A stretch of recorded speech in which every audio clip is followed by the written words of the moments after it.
અત્યારે આપણે સૌ એસઆઈઆર પ્રક્રિયાને ખૂબ ધ્યાનથી જોઈ રહ્યા છીએ, કારણ કે અત્યારે આપણી આજુબાજુ દરેક જગ્યાએ બસ એ એક જ એવી ઘટના છે જેની ચર્ચા વારંવાર થઈ રહી છે. શું તમે પણ જ્યારે એસઆઈઆરના ફોર્મ ભરો છો ત્યારે તમારો મોબાઈલ નંબર છે તે ત્યાં આપો છો?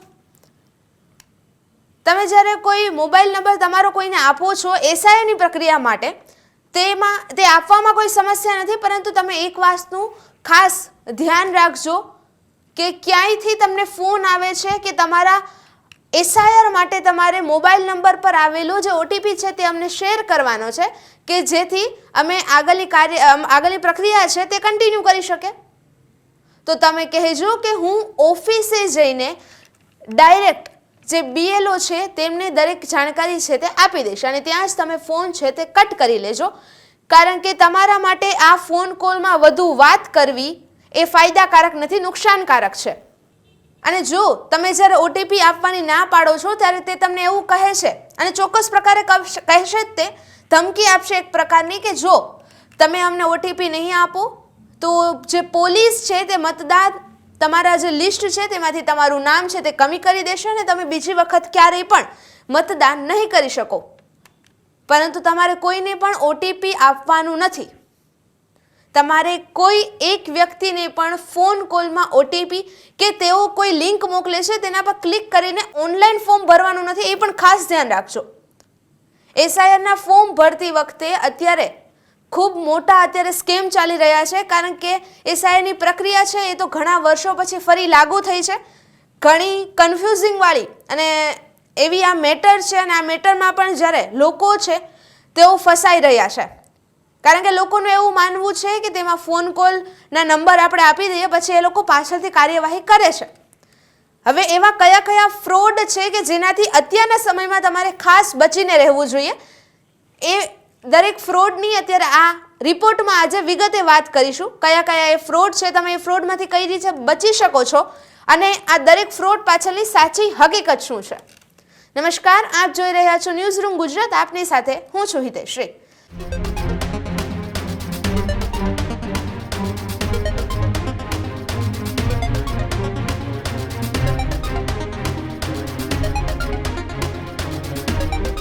સૌથી પહેલો પ્રશ્ન કે એસઆઈઆરમાં પોતાનો મતદાર આઈડી એ અપડેટ કરતી વખતે શું તમારે તમારા મોબાઈલ નંબર આપવાની જરૂર છે? અને શું તમે તમારો મોબાઈલ નંબર આપો ત્યારે કોઈ ફોન કરીને તમારી પાસે કોઈ ઓટીપી કે કશું માહિતી છે તે મેળવી શકે કે નહીં?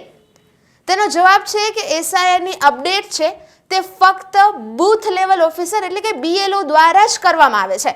તમારે કોઈ પણ લિંક પર ક્લિક કરવાની કે કોઈ પણ એપીકે ફાઇલ ડાઉનલોડ કરવાની કે પછી કોઈને ઓટીપી શેર કરવાની કોઈ જ જરૂર નથી. આ વાતને ખાસ ધ્યાન રાખજો કે આ પ્રક્રિયામાં તમારે કોઈ પણ ઓટીપી, કોઈ લિંક પર ક્લિક કે પછી એપીકે ફાઇલ ડાઉનલોડ કરવાની જરૂર નથી. બીએલઓ તમારા કોલોનીમાં, તમારા વોર્ડમાં આવશે અને તમારી સમક્ષ રૂબરૂ આવીને મતગણતરી છે તેનું ફોર્મ આપશે. આ સમગ્ર પ્રક્રિયા કઈ રીતે છે પહેલા એ જોઈ લઈએ. તો બીએલઓ છે તે સૌથી પહેલા તમારી પાસે રૂબરૂમાં આવશે, તમને આ ફોર્મ આપશે. હવે જ્યારે તમે તેમની પાસેથી ફોર્મ લેશો ત્યારે તમારે તમારું મતદાન ઓળખપત્ર એટલે કે ચૂંટણી કાર્ડ આપવાનું છે. ત્યારબાદ ત્યાં તમારો મોબાઈલ નંબર લખવામાં આવશે અને તમને ફોર્મ આપવામાં આવશે અને ફોર્મ જ્યારે તેઓ તમને આપશે ત્યારે તમારી સહી પણ તે લોકો ત્યાં કરાવશે. હવે તમને જે આ ફોર્મ આપવામાં આવે છે તે ફોર્મ તમારે 7 થી 10 દિવસની અંદર ભરીને સબમિટ કરવાનું રહેશે. એ દરેક કાર્ય છે તે રૂબરૂ થશે, તમારે કશું પણ ઓનલાઈન કરવાનું નથી.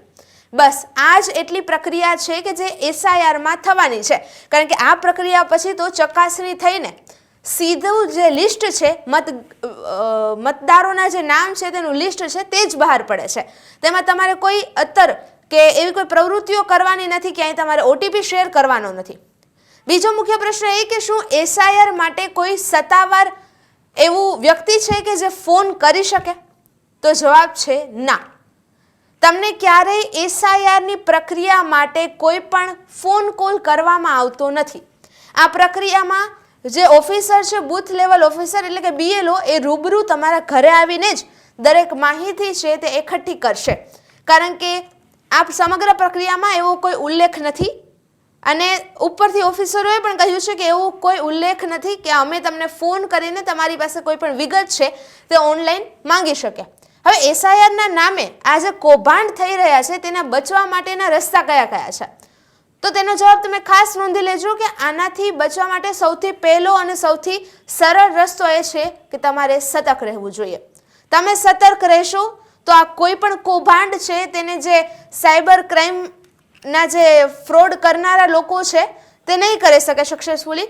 ઘણી વખત એ લોકો આપણી મજબૂરીનો કે પછી આપણને ઓછું જ્ઞાન હોય તેનો ફાયદો ઉઠાવી રહ્યા હોય છે. ચૂંટણી પંચ અથવા તો BLO તમને ક્યારેય કોઈ પણ લિંક છે, એક પણ પ્રકારની લિંક નહીં મોકલે, ન તો APK ફાઇલ મોકલવાનું કે ડાઉનલોડ કરવાનું કહેશે.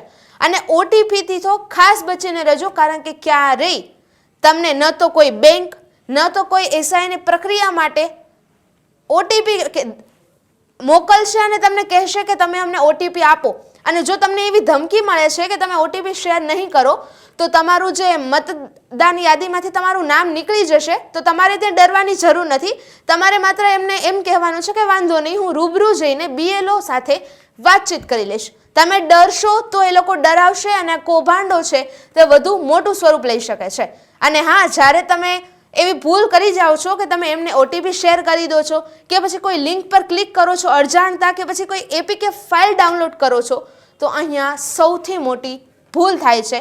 કારણ કે ત્યાં તમારી જે મહેનત છે, મહેનતની કમાણી છે, તે દરેક વસ્તુ લૂંટાઈ જશે.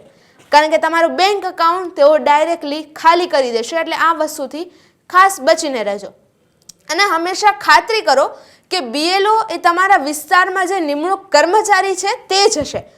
એટલે ક્યારે એવું પણ નહીં બને કે કોઈ અન્ય વ્યક્તિ આવીને, એકાદું કોઈ વ્યક્તિ આવીને તમારી પાસે કોઈ વિગત લઈ શકે. તેમની સાથે જે અધિકારીઓ હશે તે જ આવશે કે જેઓ સમગ્ર પ્રક્રિયા છે તે પૂરી કરશે. અને સાથે સાથે તેઓ ગણતરી ફોર્મ પહોંચાડવાની સાથે તેઓ ફોર્મને સબમિટ કરતી વખતે જે પણ ડોક્યુમેન્ટ્સ જોતા હશે તે પણ રૂબરૂમાં જ તમારી પાસેથી કલેક્ટ કરશે. તેઓ ક્યારેય તમને એવું નહીં કે તમે અમને મેસેજમાં કે વોટ્સએપમાં આટલા ફોટોઝ છે તે મોકલી દો. તમારે કોઈ પણ અન્ય લોકો ઉપર વિશ્વાસ કરવાનો નથી, ખાસ કરીને જ્યારે એ વાત વોટ્સએપની, ઇન્સ્ટાગ્રામની, ટેલિગ્રામની કે પછી ટેક્સ્ટ મેસેજની હોય. કોઈ ફોન કોલ્સ પર નહીં, કોઈ મેસેજીસ પર નહીં. હવે આગળ વાત કરીએ એવો બીજો સ્કેમ કે જે અત્યારના આ સમયમાં તમારે તેનાથી ખૂબ બચીને રહેવાની જરૂર છે. આ બીજો સ્કેમ છે વેડિંગ ઇન્વિટેશન કાર્ડનો સ્કેમ. જી હા, આ સ્કેમ છે તે અત્યારે ખૂબ વધુ ટેલિગ્રામ, ઇન્સ્ટાગ્રામ, વોટ્સએપ પર ચાલી રહ્યો છે. ખાસ કરીને આ જે આખો સ્કેમ છે તે વોટ્સએપ પર વધુ ચાલી રહ્યો છે. આપણને સૌને ખબર છે કે હવે લગ્ન સિઝન છે તે નજીક છે અને અમુકના જે લગ્ન છે તે અત્યારે થઈ પણ રહ્યા છે, કારણ કે શરૂ થઈ ગઈ છે લગ્ન સિઝન છે તે. પરંતુ અત્યારે એવો જમાનો પણ છે કે ઓનલાઈન જે વેડિંગ કાર્ડ છે તે મોકલવાને આવતા હોય છે. એટલે કે કંકોત્રી અત્યારે ઓનલાઈન આવે છે, કારણ કે યુગ ડિજિટલ થઈ રહ્યો છે. પરંતુ યાદ રાખજો, જો તમારી ઓળખાણ વગર કોઈ વ્યક્તિ કોઈ અનનોન નંબરમાંથી ખાસ કરીને તમને કોઈ આવી રીતે ઇન્વિટેશન મોકલે છે તો તેને ડાઉનલોડ કરતા પહેલા 2 વખત વિચારજો, ચેતી જજો. ખાસ તમારે શું ધ્યાન રાખવાનું છે કે જ્યારે પણ તમને કોઈ અનનોન નંબરમાંથી આવી રીતે કોઈ ઇન્વિટેશન કાર્ડ આવે છે ત્યારે જો એવું, હા, એક વાતનું ખાસ ધ્યાન રાખજો કે લોકો એ ભૂલ કરતા હોય છે કે હિન્દીમાં જો મેસેજ આવે તો તેઓ શક કરે છે કે ભાઈ નહીં, કદાચ આમાં કશું ખોટું હોઈ શકે. પણ જો ગુજરાતીમાં મેસેજ હોય તો તેઓ ડાયરેક્ટ જે વેડિંગ કાર્ડ છે તે ડાઉનલોડ કરે છે અને ત્યાં એમનો ફોન હેક થઈ જાય છે અને બેંક એકાઉન્ટ ખાલી થઈ જાય છે. યાદ રાખજો કે અનનોન નંબર પરથી આવેલી કોઈ પણ APK ફાઇલ, કોઈ પણ લિંક કે કોઈ પણ વેડિંગ કાર્ડ છે તે તમારે ડાઉનલોડ નથી કરવાનું. જો એ જે કાર્ડ છે, એ જે લિંક છે એ સત્તાવાર હશે તો સામેવાળું જે વ્યક્તિ છે તે તમને ફોન કરશે જ, જો તમારા જાણકારમાં કોઈના લગ્ન હશે તો.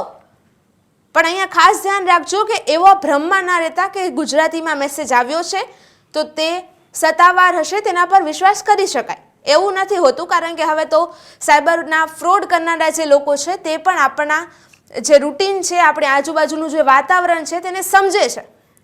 આ વાતનું ખાસ ધ્યાન આપણે આપણા ઘરમાં રાખવું જોઈએ, કારણ કે આપણા ઘરમાં જે પણ મોટા લોકો છે જે ફોનનો યુઝ વોટ્સએપમાં ખાસ કરીને વધુ કરે છે તેઓ મોટાભાગે આ સ્કેમ છે તેનો ભોગ બનતા હોય છે. ત્યારબાદ બીજો સ્કેમ છે ખેડૂતોની સાથે થઈ રહેલો સ્કેમ. આ સ્કેમ શું છે કે આ સ્કેમની અંદર અત્યારે કમોસમી વરસાદને લઈને ખેડૂતો છે તેમને જે સહાય પેકેજ છે તે જારી કરવામાં આવ્યું છે સરકાર દ્વારા. હવે જ્યારે આ સહાય પેકેજ છે તે જારી કરવામાં આવ્યું ત્યારે તેમની પાસે ફોર્મ પણ ભરવાની જે કામગીરી હતી તે કરવામાં આવી હતી. અને બીજી પણ સાથે સાથે જાહેરાત કરવામાં આવી છે સરકાર દ્વારા કે તેઓ ટેકાના ભાવે મગફળીની છે તે ખરીદી કરશે. અને ક્યાંક ને ક્યાંક અહીંયા ખેડૂતો છે તે ફ્રોડનો શિકાર કે ભોગ છે તે બની જતા હોય છે. ખેડૂતોના ફોનમાં એક ફેક કોલ આવે છે કે અમે સરકારના વ્યક્તિ છીએ, તમારી પાસેથી આ માંડવી છે કે કોઈ પણ અનાજ છે તે આટલું ટેકાના ભાવે લેવાનું છે, તો તમે અમને તમારા ફોનમાં જે ઓટીપી આવ્યો છે તે આપી દેજો, અથવા તો અમે તમને કોઈ લિંક મોકલી છે તેના પર તમે ફોર્મ ફિલઅપ કરી દેજો. તો ખાસ ખેડૂતોએ પણ આ વાતનું ધ્યાન રાખવાનું છે કે તમારે કોઈ પણ આવો ફોન કોલ છે તેને અવોઇડ કરવાનો છે, તેના પર એટલું વધારે ધ્યાન નથી આપવાનું. અને જો તમને કશું એવું કહે છે કે આ ફોર્મ ભરવું ખૂબ જરૂરી છે તમારે આગળના ટેકાના ભાવ લેવા માટે, તો તમારે ત્યાં એમને પણ એવું કહી દેવાનું છે કે હું જે પણ કાર્યવાહી હશે એ દરેક કાર્યવાહી રૂબરૂ જઈને ઓફિસે જઈને જ કરી આવીશ. કોઈ પણ ફોર્મ હશે તો એ પણ રૂબરૂ જઈને જ ભરીને આવીશ. અત્યારે જેમ ડિજિટલ યુગ છે તે આગળ વધી રહ્યો છે તેમાં દરેક સ્કેમ છે તે પણ પોતાનું સ્વરૂપ છે તે બદલી રહ્યા છે. જેટલી પણ સરકારી ગવર્મેન્ટની સ્કીમ્સ આવે છે, આ સહાય પેકેજની વાત હોય કે પછી ટેકાના ભાવે ખેડૂતો પાસેથી આ મગફળી કે કોઈ અનાજ લેવાની વાત હોય, દરેક જગ્યાએ ક્યાંક ને ક્યાંક ફ્રોડ થઈ રહ્યો છે કારણ કે ડિજિટલનો યુગ છે. અહીંયા બસ મુખ્ય રસ્તો એ છે કે આપણે બચીને રહીએ, આપણે સતર્ક રહીએ. જો આપણને ક્યારેય પણ એવું થાય છે કે આપણી સાથે ફ્રોડ થવા જઈ રહ્યો છે કે કોઈ પણ શંકાનું સ્થાન જો એક વખત પણ ઘેરાય છે તો તમારે 1930 પર ડાયરેક્ટ કોન્ટેક્ટ કરી લેવાનો છે કે જે સાયબર ક્રાઇમની બ્રાન્ચનો ઓફિશિયલ નંબર છે. અને જો તમારે ફોન દ્વારા ના કહેવું હોય તો તમે નજીકનું જે પોલીસ સ્ટેશન છે ત્યાં જઈને પણ ફરિયાદ કરી શકો છો. અહીંયા એવું નથી કે ક્યારેય તમારી પાસે ઓનલાઈન ફોર્મ છે તે ભરવાનું કહેવામાં નહીં આવે, પરંતુ જ્યારે પણ તમે ઓનલાઈન ફોર્મ છે તે કોઈ ભરવાની શરૂઆત કરો, કોઈ લિંક પર ક્લિક કરો કે કોઈ એપીકે ફાઇલ ડાઉનલોડ કરો તે પહેલાં થોડી વાર માટે થોભી જજો, થોડી વાર માટે વિચારજો. અને જો તમને થોડું પણ એવું શંકા જેવું લાગે તો તમે નજીકના પોલીસ સ્ટેશન છે ત્યાં જઈને તેમની સાથે વાત કરીને રૂબરૂમાં જ જે કાર્યવાહી કે જે પ્રક્રિયા આગળ થતી હોય તે કરી શકો, જે આપણા માટે સેફ છે, આપણી મહેનતની કમાણી માટે ખૂબ સેફ છે. અને ત્યારબાદ આવે છે ચોથો સ્કેમ કે જેનો અત્યારે લોકો છે તે સૌથી વધુ શિકાર બની રહ્યા છે. અને એ સ્કેમ છે બ્રોકરને લગતી કોઈ એપને લઈને સ્કેમ. હવે અત્યારે કેવું છે કે જેટલી પણ આધુનિક યુગ છે તો અત્યારે લોકો બ્રોકર હાયર કરવાને બદલે એવી એપ્સ છે તેમાં ઘર છે કે ફ્લેટ છે કે શોપ છે કે શોરૂમ છે તેને રેન્ટ પર રાખતા હોય છે, અથવા તો લેવા માટે કે પછી સેલ કરવા માટે અપલોડ કરતા હોય છે પિક્ચર્સ ને એવું બધું. પરંતુ યાદ રાખજો કે આમાં પણ ખૂબ મોટા ફ્રોડ થઈ રહ્યા છે. ખાસ કરીને અમદાવાદ, રાજકોટ, સુરત એ દરેક એવા સિટીમાં કે જ્યાં અત્યારે ઓનલાઈન મોસ્ટલી બધી વસ્તુ ઓનલાઈન થઈ રહી છે, એ દરેક જગ્યાએ આ ફ્રોડ ખૂબ વધી રહ્યો છે.